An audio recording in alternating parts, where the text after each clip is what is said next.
your host today. And happy 11-year anniversary to Destiny 1's launch. I wanted to make sure to cover that at the very top because it's kind of mind-melting. 11 years of Destiny. Had no idea we'd be here. Today we have a ton to talk through, so we're going to rush through this. No, we aren't going to rush. But we have Renegades. We have some really cool stuff to talk about that's going to be coming in December. We have a wonderful update from our development team. We've been listening, we're looking at your feedback, and we actually have some plans that are coming together right now to address it since Edge of Fate launched. And then we also have, on the second half of the show, we're going to be looking at Ash and Iron. We'll have a bunch of devs on the couch. We're going to talk about the activities, the loot, and potentially a new exotic that you might have been asking about. So, without further ado, Robbie, how you doing? Welcome back to the couch. Hey, Dylan, it's great to be here. And like you were talking here in the intro, like we've got some really big changes coming based on all the feedback we're getting from the Edge of Fate that we'll talk about right after we give a little bit of a first look at Renegades here. And that's why we got our laptops, right? There's a lot to get through, and there's a lot to talk about. So we're just going to Dylan and I are making sure we're going to get through it all. So we've been hard at work on collaborating with our friends at Lucasfilm Games to make something that is like unmistakably Star Wars, but authentically a Destiny story and experience. Good luck. And so today we get to start pulling back the curtain on that. Mm-hmm. And I'm going to embrace my inner Scarrow and ask, Robbie, is there a Vidoc? Yeah, so you all asked for it. You're going to get it. We're about to play a Vidoc that is our first look at the Lawless Frontier. You're stepping into a world of criminals, shady deals, with an arsenal at your disposal that you'll only be able to find within a black market here that's emerged within Seoul. And so, yeah, let's take our first look at Renegades. Vidoc time. Seeing Mars. how stunningly Star Wars it felt was electric. I just jumped into that walker and I just annihilated the encounter. Squeezing that trigger and feeling that blaster just go off, it was like a whole new world opened up for me. There's something really special here that we haven't really done in Destiny before. Lightsabers, That ignition, ATST. that hiss, that sound. Oh, it's like that. Okay. Lawless Frontier. Lawless. We begin in the shadow of a prophecy that says our end is already written. It's here we draw a line in the sand where we start the long journey to fight our fate. In Renegades, Guardians infiltrate a criminal underworld to save a friend whose past has caught up with them and disrupt the rise of powerful new enemies. In special collaboration with Lucasfilm Games, we took Carbonite? inspiration from Star Wars to craft a one-of-a-kind Destiny story. Renegades redefines what an expansion can be. It brings the grit, guns, and glory of a space western to Destiny. But Renegades isn't just about power. It's about what you're willing to risk to change the future. A lot of Star Wars coded things there.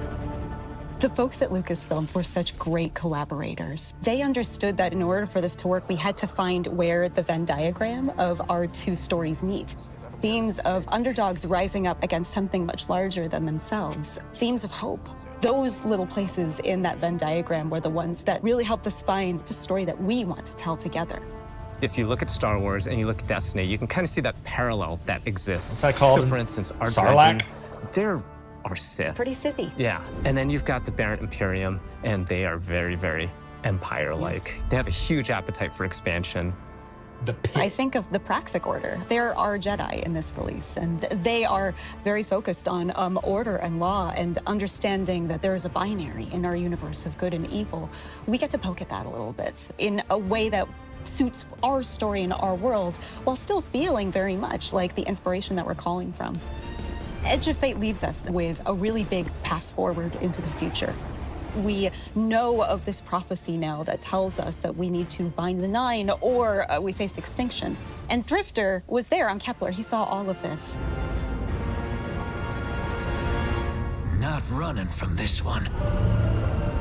Oh, Drifter shoot. is convinced that there's a connection between the Nine and the rise of this new faction, the Barrett Imperium. He sees them rising at an unnaturally fast rate and is insistent that there's a problem. Rising. But the Vanguard isn't listening.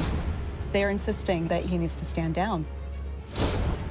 The cool thing about this criminal underworld is you and Drifter and your crew, you come in at the bottom, And at the top, there's the Barrett Imperium. You need to work with all these crooked criminal syndicates in between, earning your power, building up the notoriety, getting the gear that you need to take down that powerful Imperium at the top. There's a weapon I like the that. Barrett Imperium I like have that made, angle. and we need to be the ones to destroy it. And we're not going to be able to do that unless we work with exactly the kind of people that we normally fight. So we're going to head out to the lawless frontier, and one job at a time, we're going to take down the Imperium.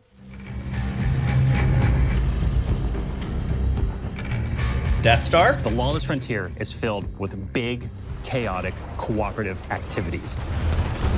You're gonna choose the job, you're gonna choose which renegade abilities you're gonna take into those jobs, and then you're gonna drop into the action with your team, smash up those objectives, get as many riches and treasures as you can, and then get out or die trying.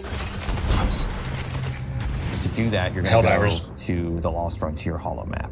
You'll see Mars, Europa, and Venus with swamps that are very reminiscent of Dagobah. There's some hints of Hoth in Europa, right? Yeah. For fans of both Star Snow. Wars and Destiny, like Mars, which is some pits that are very reminiscent of Sarlacc pits, and you don't want to fall into them, you'll die. These are Destiny locations. It's just we're taking inspiration from some of these iconic places in Star Wars.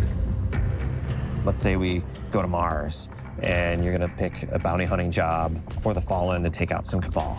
And then you either matchmake with people online, you take your crew with you, you can play solo. Every time you drop in, you might be in a different location on the map. Your objectives are gonna be a little different each time, and it also might be a different time of day, so there's a lot of variety and richness within these activities, because we want them to be highly replayable. Okay. Along the way, we're gonna throw a bunch of curveballs. You might run into a missile tower that's trying to take you out from halfway across the map. And you have to like divert and take it out, and you get some extra credits out of that. Defeat your boss, get to the exfil with whatever time you've got left. Haul your ship in. All hell drops in on your head from the Cabal. Your ship flies in. You hop aboard, and you've got to exfil. Extraction Over shooter. the course of the campaign and deep into the It's post not that Renegade, deep. It's like it's you're gonna not- be unlocking and earning a bunch of different Renegade abilities. We've got things like airstrikes, It's not Helldivers. Cabal drop pods, vehicles like the Cabal walkers, Well, you can call in drop interceptors, pods. swoop bikes, turrets. Speeders? We've got 9 abilities, 7 upgrades. There's a ton of stuff that you can bring in and just change how things What is play. the coin Like a thing? tech tree of options. It's like a whole tree of options across support, defensive. I and do like this offensive UI abilities, take. So the player's going to have a lot to play with here. The Lawless Frontier Jedi isn't Survivor. just about raw power. It's about influence. Shady backroom deals, working for these powerful syndicates and against them at different times. And all of this takes place at the heart of the criminal underworld and Tharsis Outpost. Tharsis. Hub of the underworld. The Okay. Vanguard have been preoccupied. They've been off saving the world, and they haven't been looking at Tharsis. Tharsis. It's changed a lot since the last time we were there. It's now this thriving black market, this criminal underworld. Tharsis Junction became Tharsis Outpost. If you have what is an Tharsis? unsavory job that you need done, you can find it at Tharsis Outpost. Tharsis Outpost feels appropriate for both Star Wars and for us. When we looked at Mos Eisley as inspiration, we knew that we could play in that playground in a really fun way. From the ghosts that you'll see floating around to one Elixni with all 4 of his Elixni arms shaking up drinks. We took that inspiration that guy in and my we house. found the Destiny spin on it. Criminal syndicates have Wait. moved in. You're working with the syndicates. You are building your notoriety. Who's in that with them. shot? The 3 different syndicates that we created, we're going to be dealing with. The Pikers are Elixni. They're kind of like an anarchist biker gang. Unlike other Elixni, they're atheists. They don't worship machines. They follow relics. We've also got the Totality Division, a subsect of the Barrett Imperium. They're run by Scions, and their enforcer Rao is going to be the leader of this group. And we've got Tharsis Reformation. They are a breakaway group from Maya's Vex. They're starting to think for themselves and figure out what it means to be an individual. They're starting to do crime. They're wearing What? clothes. Crime and wearing clothes are what all individuals do. Vex wearing We need clothes. to have new people to fight What? and new people to root for. And this was our opportunity. Clankers are getting clothes now? But the heart of the Renegade fantasy is not just surviving the lawless frontier. It's garnering influence and building your power so that you can bend it to your will. In the end game, we get the best weapons, the best armor, the coolest exclusive cosmetics. You're gonna need to work with the syndicates to increase your notoriety by completing jobs successfully alone or with a crew, and then doing so you'll unlock our highest risk, highest reward jobs, and at the same time you're gonna have the ability to do the special job that'll take you off planet to the dungeon. The dungeon. And you'll also unlock Invasion. That's right, Invasion is back.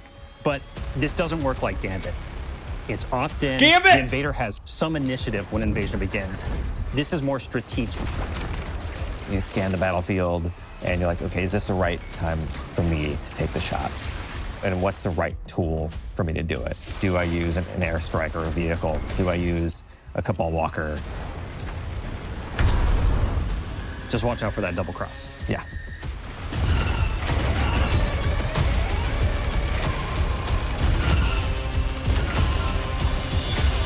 Gambit perfected. Renegades marks the Guardian's descent into a criminal underworld. A world of shadows and syndicates where your light and your choices will cut a path forward. You'll fight dirty, break the rules, and build a hardened crew that can take on any job, standing up to the most ruthless syndicates in the system. Destiny's so back, baby.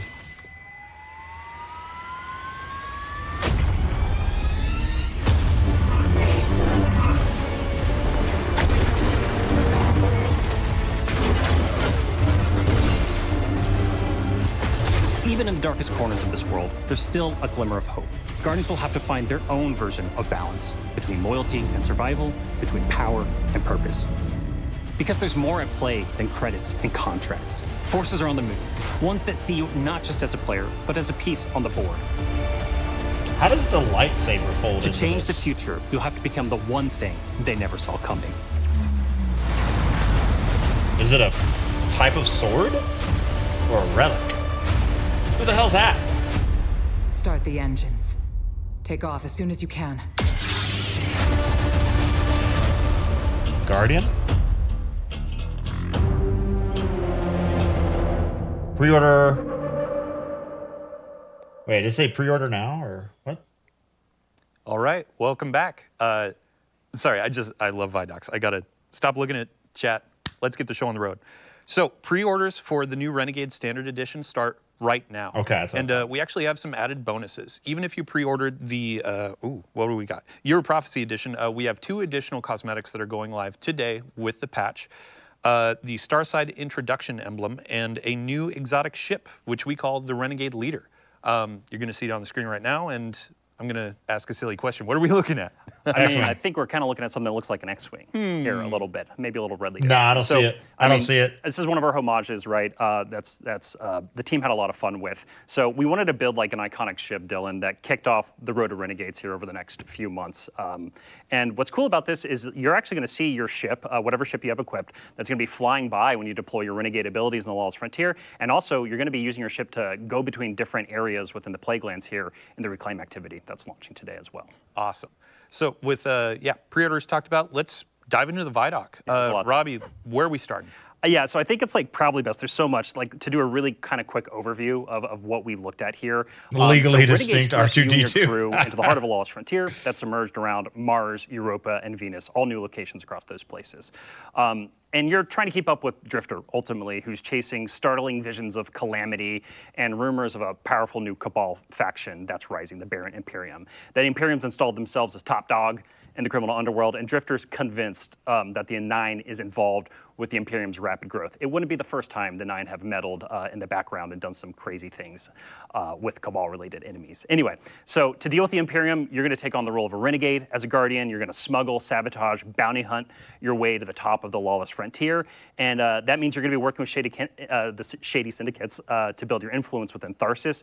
But ultimately, like this is for the right reason. You're being the bad guy to do the right thing because you can't really ignore this prophecy of extinction that showed up at the end of Edge of Fate. Yeah. So, I mean, you mentioned Drifter. We have a pretty stellar cast here, and there was a new character that we showed off in there. Yeah, we showed one of our new characters. That's a new member of your crew who comes from the Praxis Order, actually. And they've been tasked with tracking down reports of dredging activity across the Lawless Frontier. And they've also been tasked with keeping an eye on Drifter because he's been seeing and saying some crazy stuff lately. And this is all being done in defiance of the Vanguard, so this Praxis Order is kind of here to kind of be oversight of everything that's happening. We've got a bunch of new villains, too, alongside the criminal syndicates and their bosses, and we just don't want to spoil too much right now. We're going to have more on the story closer to launch. All right, so we've got smuggling, sabotaging, bounty hunting, wearing clothes, doing crime. It's important. Vex wearing clothes. Yeah, so being an individual means crimes and clothes. We've established that going forward. So one thing to like make sure is clear here, like in the campaign that has a bunch of story missions, it's going to introduce you to also the jobs that you'll be taking in addition to those story missions within the Lawless Frontier. So you'll be kind of climbing the ranks of the criminal underworld here because the syndicates are not going to trust you out the gate. You kind of have to garner influence with them before they're going to help you out in dealing with the Imperium. And so then at the conclusion of the campaign, once that Imperium's chokehold is kind of loosened on Tharsis and the Lawless Frontier, you unintentionally kick off a turf war between the three syndicates because now they're all vying for power because you've kind of toppled the top dog of their power hierarchy. Yeah. And so let's talk about this. In December, the Lawless Frontier is coming. It's not just like a concept. It's an activity. Yeah, and I know we're showing something on screen right now that is when you go through this daily ritual of dealing with contested territory, you'll be able to target the syndicate you want to kind of take down in that moment. The faction you want to join? Ultimately, the Lawless Frontier is a new activity where you'll be carrying out a variety of those missions, those smuggle, bounty hunt, sabotaging. I think you kind of can tell what they're going to be all about just with the name of them. And this is you just partnering with and against the syndicates. And so it's fast, it's tactical, and it's going to throw a ton of enemies and a variety of objectives within each of these jobs at your fire team in new locations across Mars, Europa, and Venus. This is all about big, chaotic co-op action within the Lawless Frontier.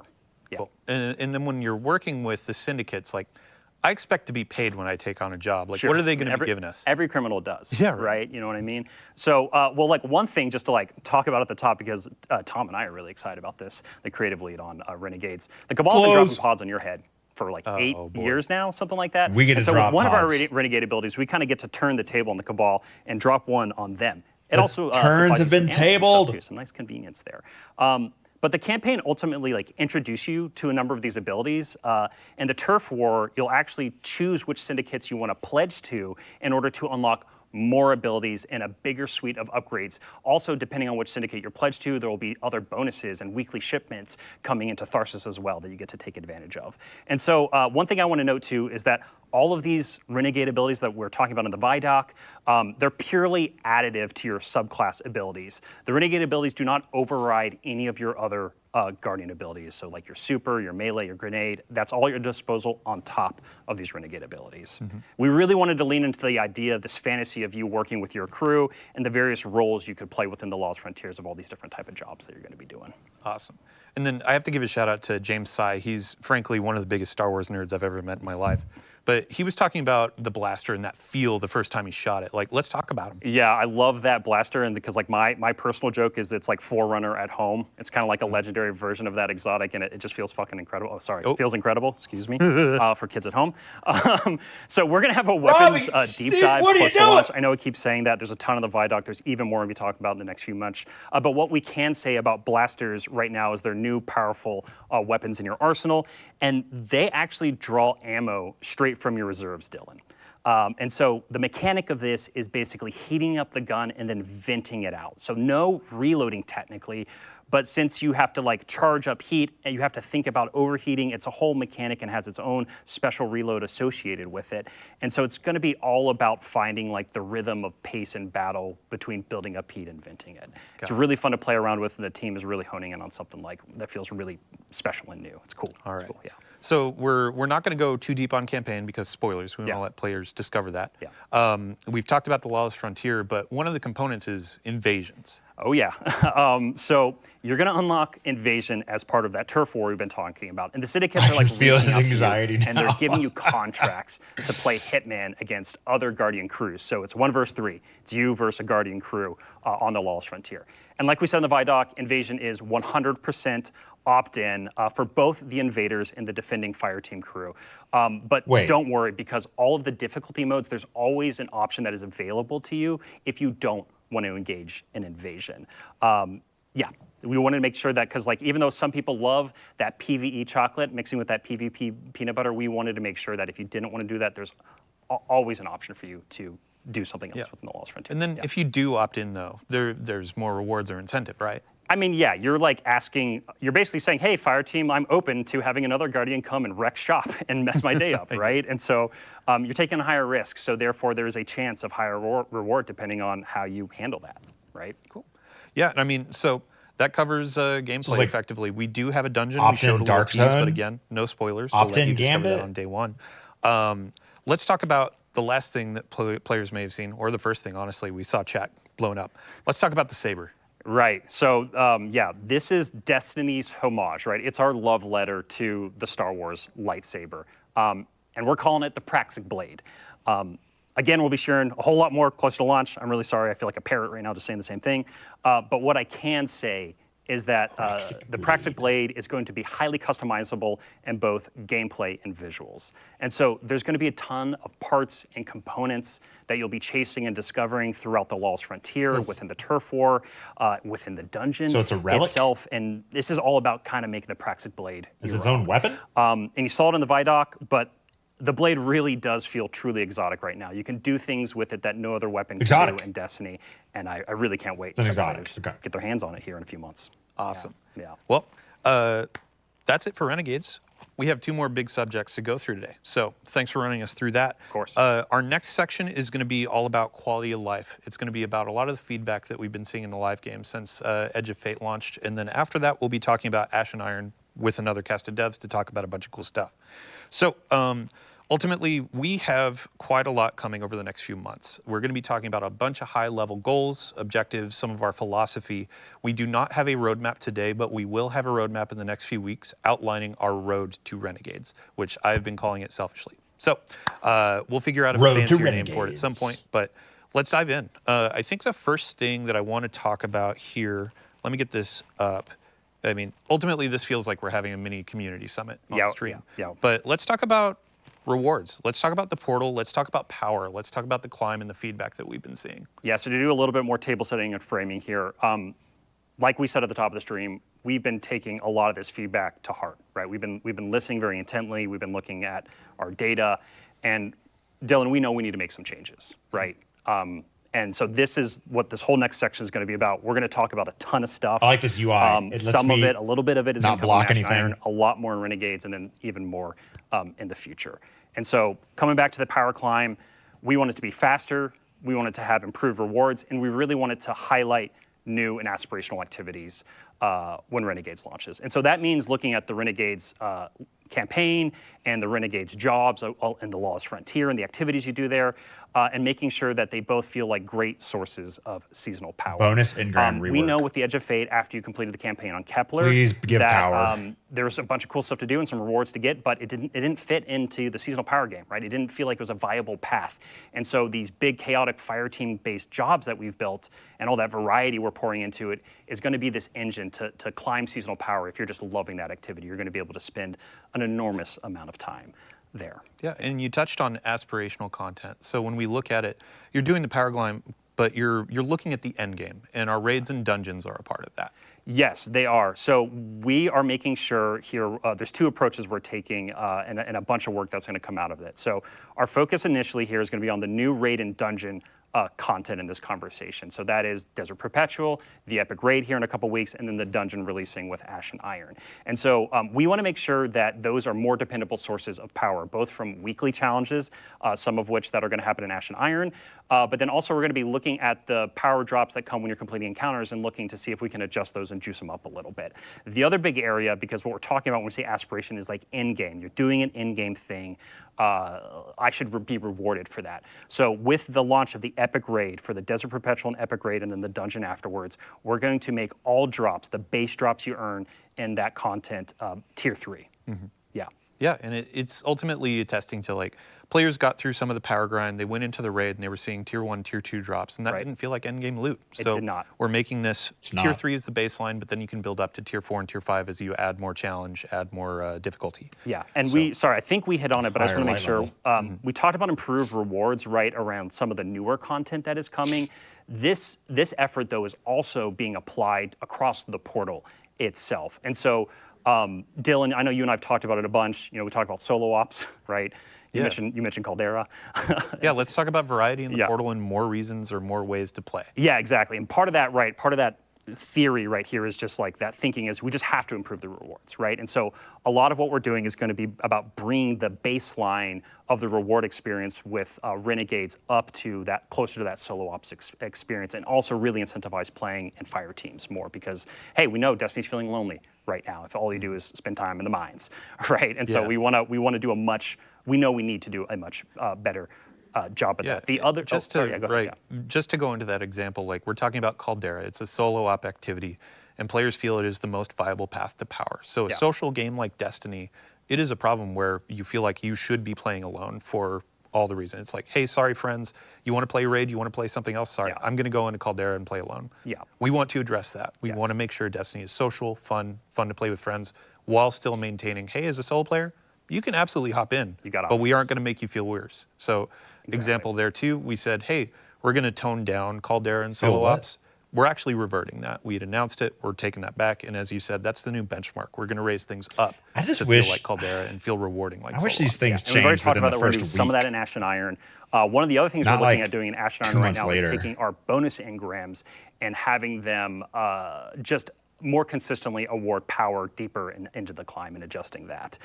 We're also, this is a good segue, I think, kind of into our next area where we can talk more about reworks we're going to be doing within the game and some changes we're making. So the other thing we're going to be doing with bonus engrams when Renegades launches is they're going to feed more into a weekly ritual. You know, a thing that you know when it launches, there's a bunch of stuff to do that's going to accelerate you into power climb. Yeah, I mean, let's talk about the effectively weekly reset, curated activities from Bungie. So you have a moment each week of, let's hop into raid night, let's do Grandmasters, things like that.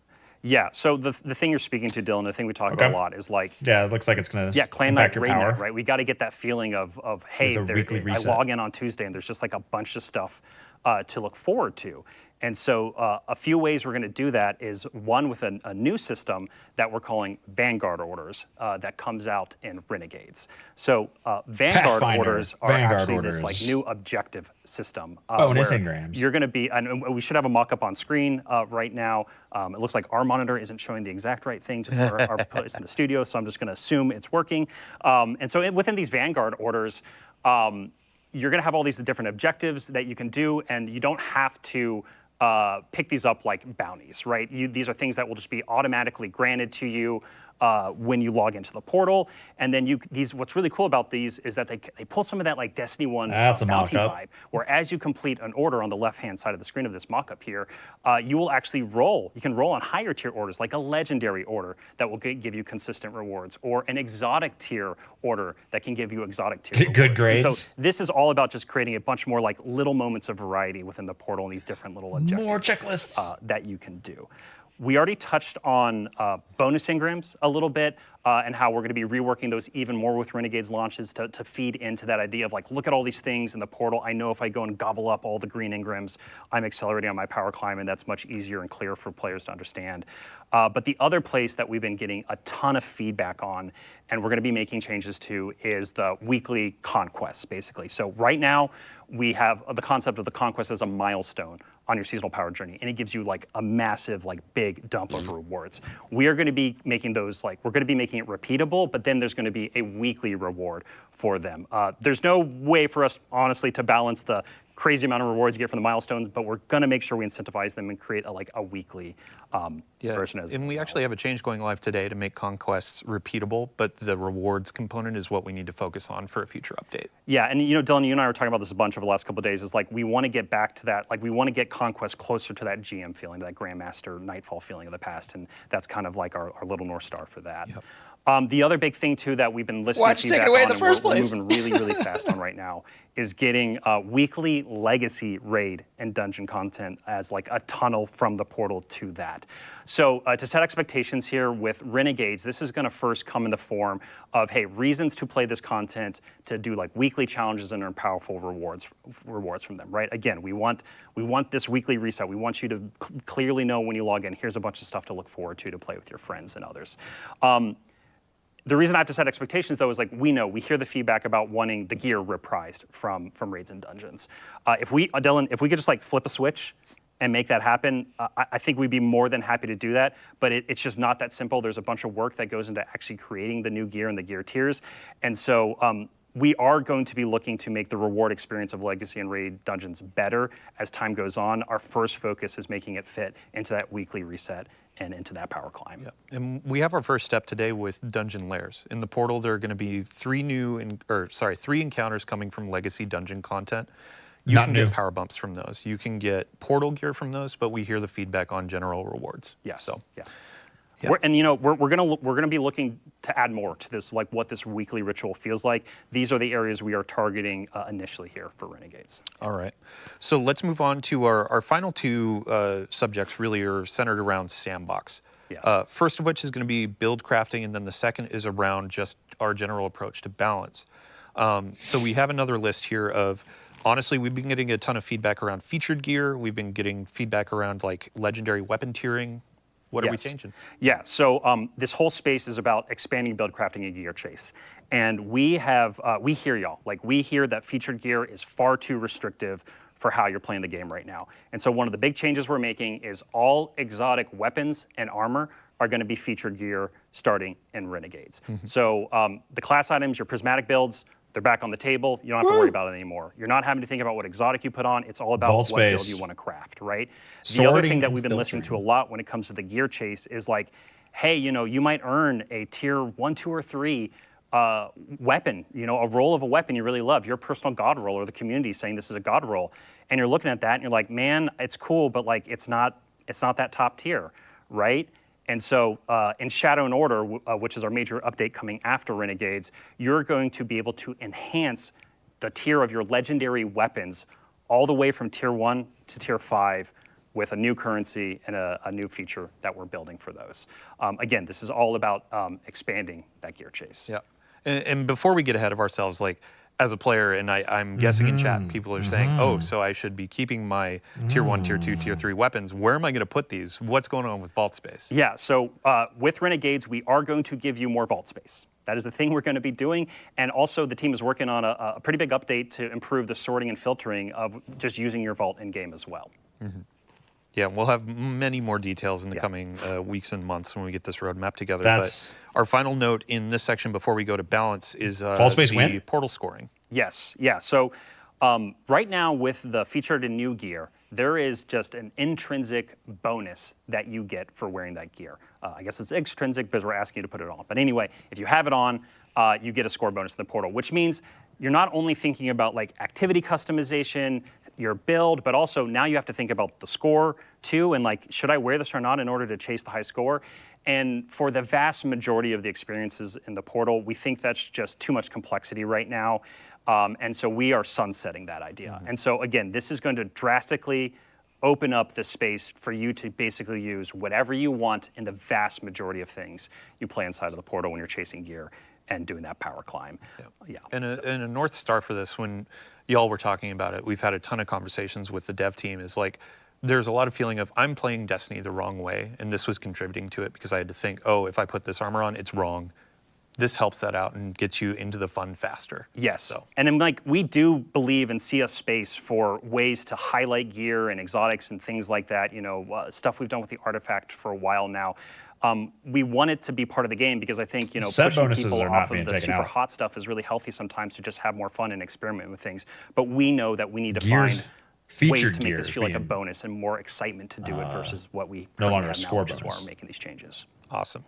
Yeah, and then our last section here for quality of life, let's talk about sandbox balance. Y'all have been really taking a lot of the feedback to heart since the announce of quite a few nerfs and some balancing, and you have some new approaches to philosophy when it comes to this. Yeah, so at the top here, one of the things we're doing is we're upgrading our internal process for kind of how we evaluate our buff and nerf policies, and also the timing of which when we go out and do those. And so a big part of that here through Renegade's launch is going to be non-critical balance changes are on pause right now.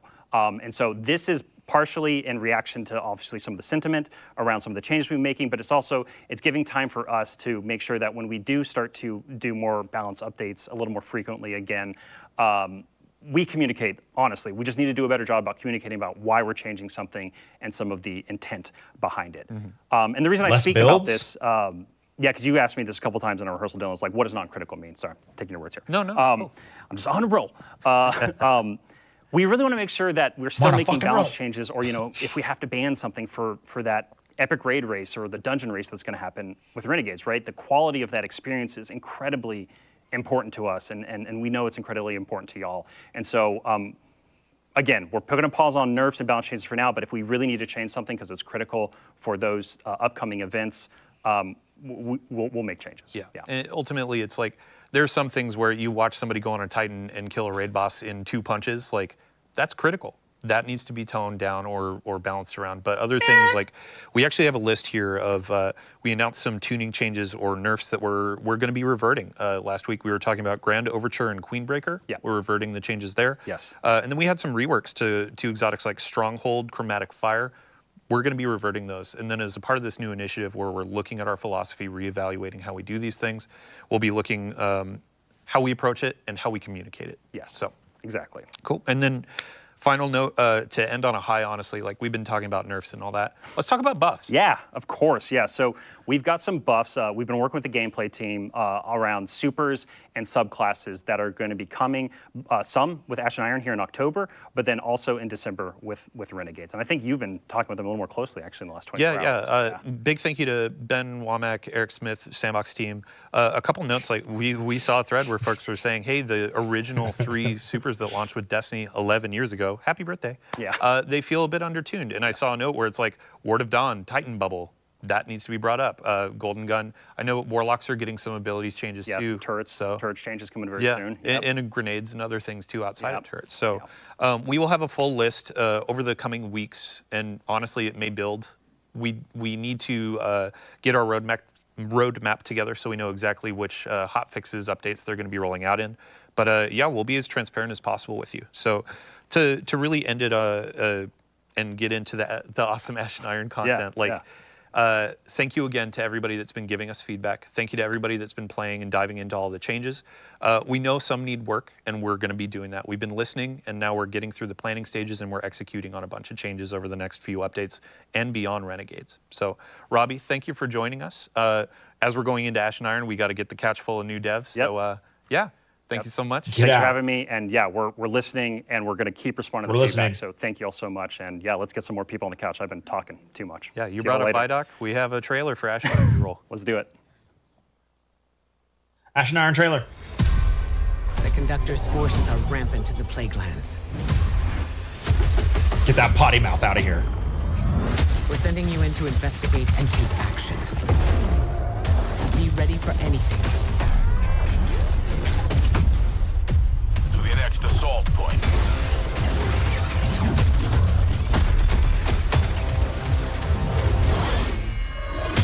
Consecration.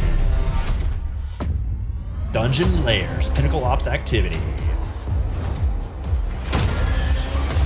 Warlord's Ruin. Final boss.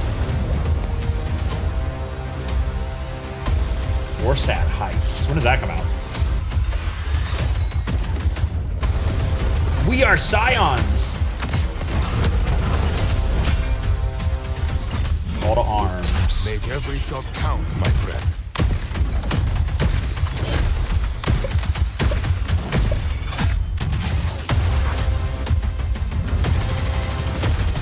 Enemy density. It's good to carry a gun. Better to have gun carry you. Stay in the fight.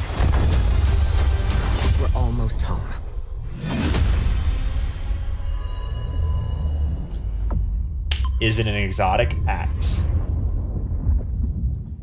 All right, welcome back. In about 20 minutes, the content from that trailer is going live. Let's talk about Ashen Iron. We have a bunch of really cool stuff coming with a new activity called Reclaim. We have a new introductory activity that's going to be giving you some insight into the narrative. We also have an exotic mission coming in October. Team's finishing up on that, and we're super excited for the weapon that's associated with that. Axe? And we actually have some updates to recurring events like Iron Banner, Arms Week, Festival of the Lost, and more. So without further ado, hello, welcome to our couch, wonderful developers. Some of you have been here before, but Noah, first on the couch, this is your first time. Yeah, no, I'm super happy to be here. Yeah, welcome. For folks to learn who you are, Yeah. who are you? What do you do? What's your title? Yeah, my name's Noah Pearson. I'm an associate sandbox designer here at Bungie. While my title is like officially working on the armor team, I do work in exotic armor from time to time, but you find me more commonly working on the seasonal artifacts, like the one for Heresy, the current one for Season of Reclamation. Both those are mine. No. But I've also branched out and I've gotten to do a pretty cool exotic weapon in this release as well. Awesome.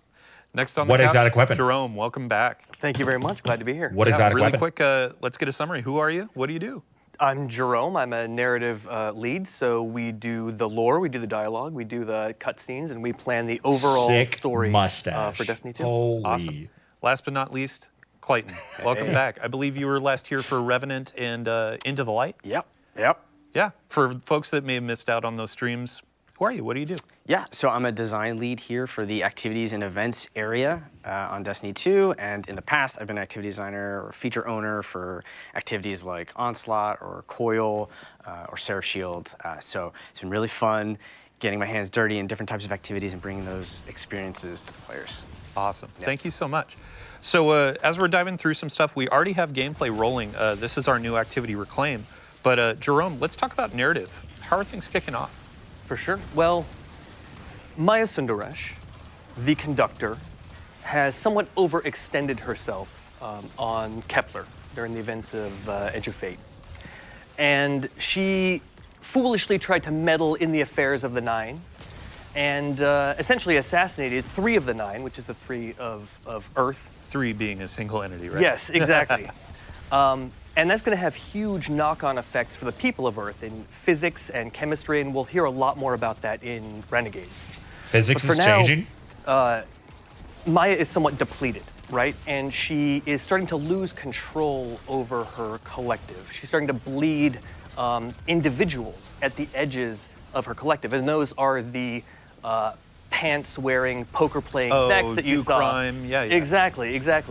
And so she needs to reassert control over her collective. And in order to do that, she needs a signal boost to maximize the power of her waning Echo of Command. And the best tool for that job is, of course, Golden Age tech. And the best place to find Golden Age tech is in the Vanguard Vault, which is why Ashen Iron begins with a defense of the tower from a smash and grab by Maya's forces, both Vex and conscripted Cabal, which you'll learn more about during the season. But that's going to be a start, but not sufficient for her plans. So she will need a fully functional Warsat network to really expand her reach. And there's only one place where you can find that, and that's in the Plaguelands, which is where most of Ashen Iron takes place. Awesome. So speaking of the smash and grab, when players first sign in for Ashen Iron, they're going to see a node that they can launch for the introductory mission. It's not auto-launched. You're going to select it, jump in when you're ready. But after that, you'll hop into Reclaim. Those are going to be some new activities. And Clayton, let's get a quick overview. What are players seeing on the screen? Yeah, so Reclaim is our new 3-player activity. It comes with 3 different variants. It has players, like Jerome was saying, going into the Plaguelands, stopping Maya's forces from taking Golden Age tech and reclaiming those areas, those territories. And so you notice that there's a lack of Fallen, but we, through our ambient combatants and our environmental storytelling, you'll know a little bit more about what has happened there, how Maya's come in and pushed them all out. You'll see some of them trying to fight back to get in because they think that's their land, right? And as a player, you're trying to go in there and play in a similar way that you might find like Overthrow, where we took a lot of inspiration from. So you get to choose how you want to fill that progress bar. Do you want to finish a bunch of encounters that are randomly generated, which adds to a bunch of replayability? You can progress by finding hidden chests or defeating roaming high-value targets. There's collectibles in there as well, all without like a timer, so you and your fire team can strategize and take their time to go through the area. Awesome. And then once you've completed the area, unlike Overthrow, you move to the next area by way of ship that you'll see on the screen. Stellar. Yeah. Yeah, and I was talking to our gameplay folks before this launched, and we talked a bit about there's a bit of like, nether DNA in here, where you have your main objectives, and then you can find things throughout the area as well. Thanks for reminding me. Yeah, we have Vivian went ham and gave us these like quite Ham, frankly what does that stand unbalanced for? buffs that will have a rare chance of spawning, and you get to choose which one. One example is that if you choose it, you'll just be radiant and. What's the other? Radiant and amplified. Thank you. Yeah, just the whole time. So, yeah, have fun choosing between these crazy buffs and using them to finish the activity. Awesome. And when we're talking about collectibles, there's going to be some lore collectibles too, correct? Absolutely. We're continuing the pass forward from the previous expansion. He's got the axe on his back. And those lore drops will tell players a lot about what to expect in Renegades, both in the cast and the themes. Though it's not explicit, so they'll have to use a little detective work, we hope, but it will give a lot of information about what's to come. Got it. So these are going to be like the data pads you find. Yeah, in exactly. the portal. Exactly. Awesome. Yeah. So I mean, let's talk about weapons. Let's talk about the loot. And Noah, now it's time for the spotlight to go on you. Yeah. First up, let's talk about the exotic that's going to be in the rewards pass for Ash and Yeah. Iron. This is going to be our pulse rifle. Yeah, so Noon Malpais is going to be our reward pass exotic for this release. Obviously, with the Edge of Fate, we released a rocket frame pulse rifle, Mint Retrograde, that people have really taken to a liking for. And we kind of took a look at that, and we're like, well, what's a cool way to one-up that and like plus one it for an exotic? So you may notice from the gameplay that this rocket pulse doesn't just shoot like the micro rockets. It shoots sticky bombs. And these will stick onto the environment, they'll stick onto enemies, and when you hold down Stasis the reload Pulse button, Anarchy? they'll pop like little firecrackers. And it's really fun to just sort of like spray them out across like a group of guys, and then you like turn around, walk away from them, and click the button, and have them like pop all behind you, because cool Guardians don't look at explosions. So this may say I a look at lot about explosions. me as a person, but you can also stick these to your teammates, right? I guess you'll have to see. All right. Okay, so let's talk Telesto about is breaking the game. the next exotic. This is going to be tied to an exotic mission that's coming out in October. And I can already see you kind of getting excited, like Axe, Vivian was axe, excited for axe, the axe, crossbows that we axe. added. Let's talk about the Iron Axe. Yeah, he kept me waiting, huh? Yeah, so the exotic mission, you know, way back with Rise of Iron, like as a player, I remember like the YouTube videos coming out ahead of it of like YouTubers being like, hey, maybe Bungie's gonna give us this axe that's in the marketing, and like obviously didn't come to pass in that release, and then like come final shape, Crow's got it, and I, much like many people, were like, man, I want that axe. When's my turn? Like I want that Yeah. thing.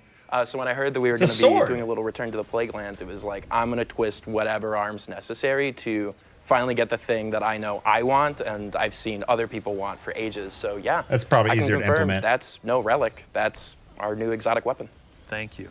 Yeah, and I think for Clayton and Jerome, since this exotic mission, the team is finishing up the touches and really building this experience. It'll be launching in October. So let's just give a quick preview, no spoilers or no deep spoilers, about what's the premise. Yeah, as I mentioned earlier, Maya wants to expand her reach, and the best way to do that is like the same way you would with the Wi-Fi in your house. You need expanders, you need routers, right, to boost that signal. Access and, points. So she is WAPs, going to be WAPs. looking to get her hands on Warsat technology, which is why we'll be working with Saint Warsat 14 access points. and Anna Bray throughout the season. Saint 14 is sort of our tactical expert, and then Anna, as with her association to Rasputin, having all the subject matter expertise on Warsats. Awesome. And not to get too deep into spoilers, but you will be working with 3 of Kayatol's Scions specialists in the mission. So. Spoilers. Man, I can't wait. Yeah, October can't come soon enough. So let's come back to day one.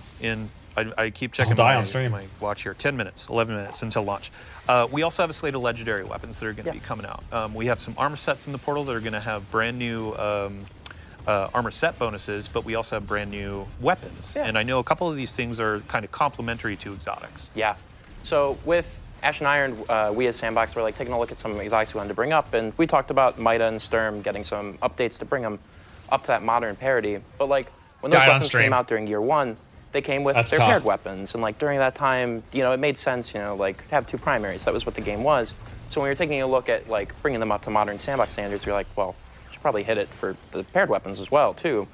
So we took a look at some of our other special archetypes and we're like, what could we set up for this? So with this release, we've talked about them, I believe, in the TWID, but we are going to have a rocket frame Drang Unfall and a new like lightweight Mida macro tool shotgun. And both of them have Mida tools that kind of macro key off tool. of being those paired weapons. So like Mida macro tool has Discord and Trench Barrel, and it was really fun to like run that with Mida. Because then you have like, you know, you pop a couple guys to get those like attachments onto Mida, and then you switch and you have Discord proc, and you like slap a guy, and then you just are able to like pump into a bunch of dudes. And it's got the really cool draw animation from Wastelander back during 30th anniversary, so you get that cool like cowboy draw. And it's so fun to run around. And the sidearm is arc, correct? It is our second arc rocket frame sidearm. It's got a pretty big mag size, so instead of volt shot on this one, it has jolting feedback, which is pretty fun to plug a couple rockets into a guy and have them jolted and then pop them with like a really powerful sturm shot. Awesome.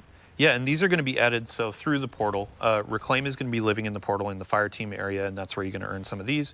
We also have Crucible Ops is going to be the source of the shotgun, and then a couple other things as well that you'll discover in just a few minutes here.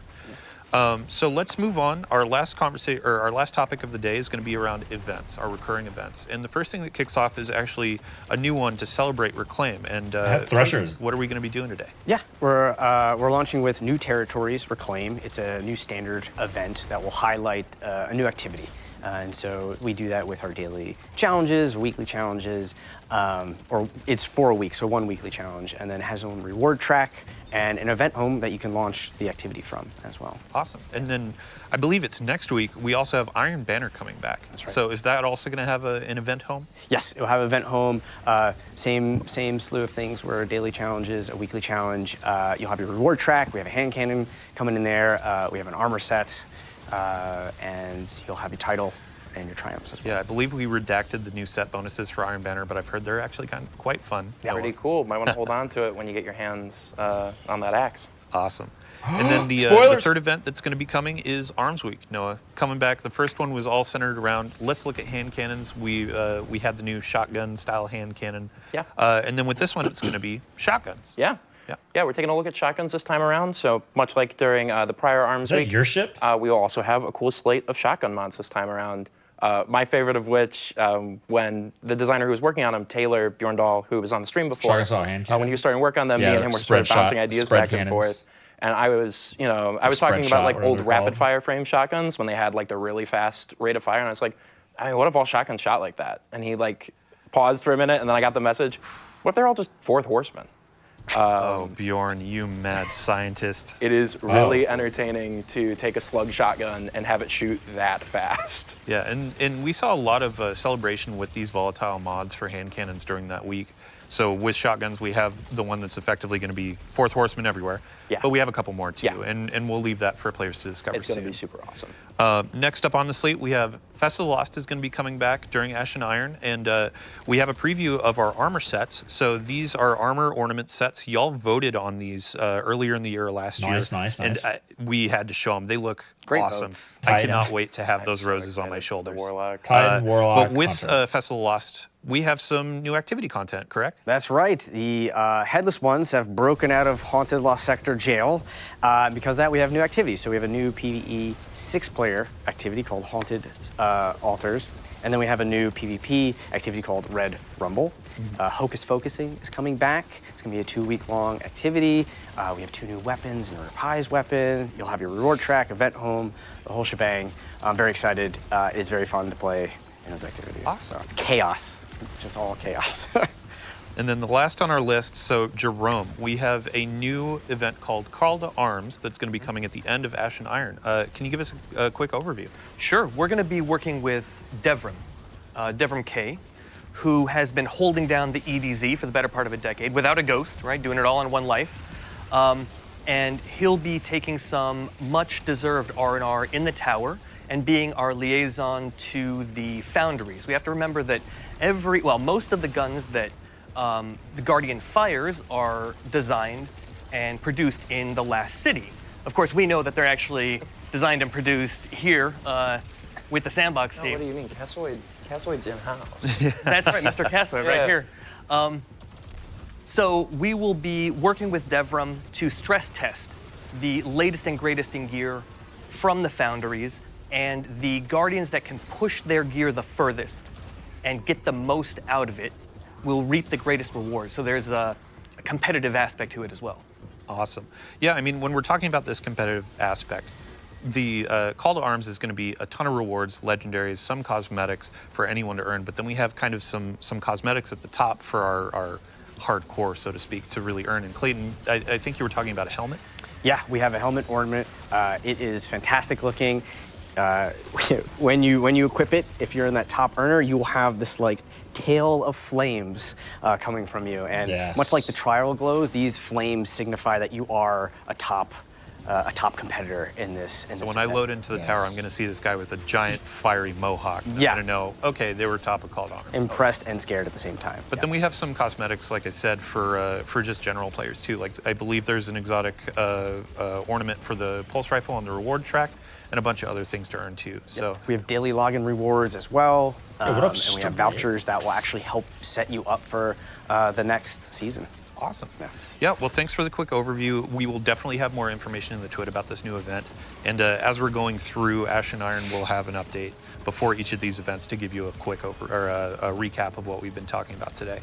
So wrap it up. Just to end it up as well, we have a brand new crossbow that's going to be coming in. So our first crossbow was introduced through raids. And this one is going to be through our events. To start, it's going to be a low drop chance from any of the events that we just covered.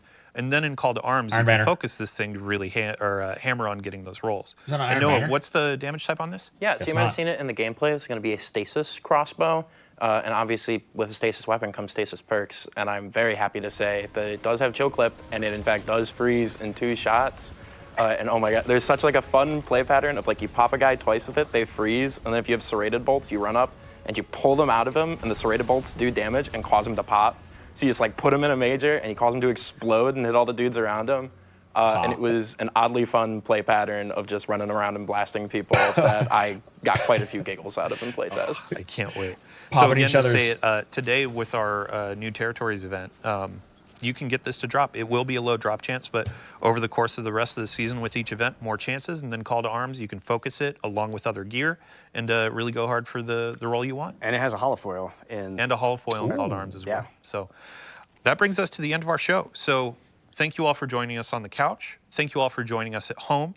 We hope you enjoyed the Vidoc. The Renegades pre-orders are live now, and as we said at the top of the show, we have some new pre-order incentives that also apply to the Year of Prophecy folks that purchase that edition. A new legendary ship, a new legendary emblem, and then, yeah, in 3 minutes here, we have Ash and Iron launching. So thanks for coming in. Hope you enjoy the rewards. We'll have more details on our quality of life updates over the next few weeks and a roadmap coming soon. So thank you, thank you, thank you. Can't thank you enough. And if you want to stick around, we're going to be handing off the stream to Mactix. Good friend. He's great at Destiny. Sometimes I do question his PvP prowess, but love the guy. So thanks for joining. Roasted. Have a good day. And that was the stream. What'd you think, chat? I liked the Renegade stuff. Walkers. I think my favorite part of Renegades is going to be leaning into the crime, leveling up with different crime syndicates. Some things felt a little too Star Wars coded. Vex with clothes, huge. Destiny save for at least 9 months. Yeah. Ash and Iron coming out in 2 minutes.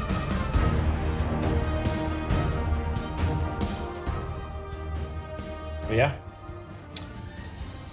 That's the end of the Destiny, Renegades, and Ash and Iron reveal stream. Thanks to follow. They did mention Gambit. Invasion. Yeah, Invasion is this 1v3 activity opt-in during some kind of Renegade activity, right? You don't have to have people invade you. Going back to Venus. What part was Venus? I forget.